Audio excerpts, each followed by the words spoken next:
Hello friends and student graduate Rupsar channel अपन को स्वागत। तो आज आम ये वीडियो आलोचना करबा +3 5th semester history honours core 11 unit 2 1 mark प्रश्न और उत्तर आ गोटे आपंकर पार्ट 5। आग वीडियो आम आलोचना कर सारी पार्ट 4 पर्यंत आपण मैंने चाहिए से वीडियो देखिपारे।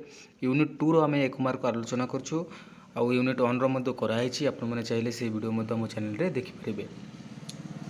तो पे वीडियोटा को आरंभ शेष जाए देखूँ कहीं एमती सब इंपोर्टेंट वीडियो आम चैनल आम सबुदिन नहीं आसीचु आपण मैंने से मो चैनल को सब्सक्राइब कर रखु। आउ सब वीडियो को आरंभ शेष जाए देखूँ कहीं सब इंपोर्टेंट क्वेश्चन मान से दिखाई। तो आम विलंब न करी चलतु आलोचना करवा।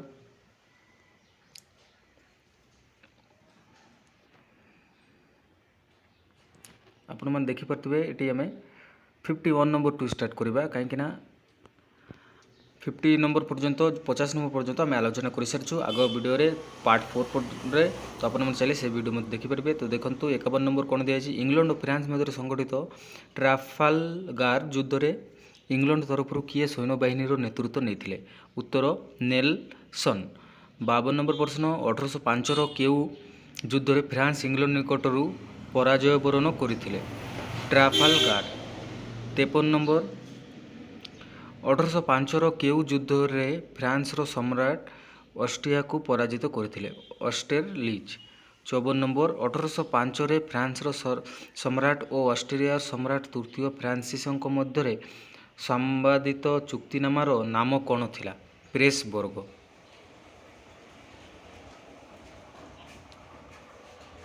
55 नंबर अच्छे प्रसिद्ध तथ्य ऐतिहासिक बर्लिन घोषणानामा को नेपोलियन बोनापार्ट केबे प्रकाश करथिले 1806 ख्रीष्टाब्द।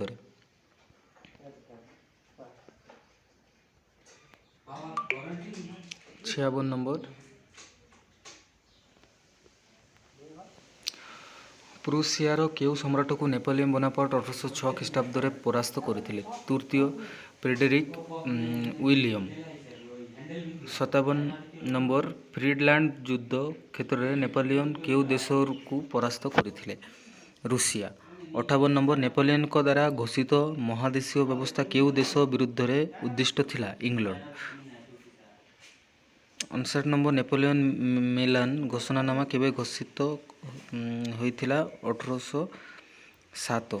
60 नंबर प्रश्न नेपोलियन बोनापार्ट केउ देश सहित फॉर्नेब्लू चुक्ति संपादित करथिले स्पेन।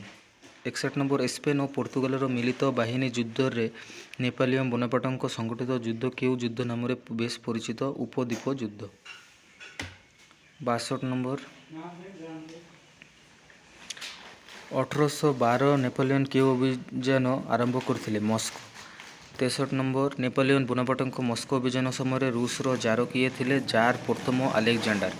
64 नंबर नेपोलियन बोनापार्ट विरुद्ध रे केउ युद्धटी मुक्ति युद्ध नाम प्रसिद्ध लिपजिग युद्ध। 65 नंबर नेपोलियन केबे मृत्युवरण करथिले 1821 ख्रीष्टाब्द मृत्युवरण करथिले।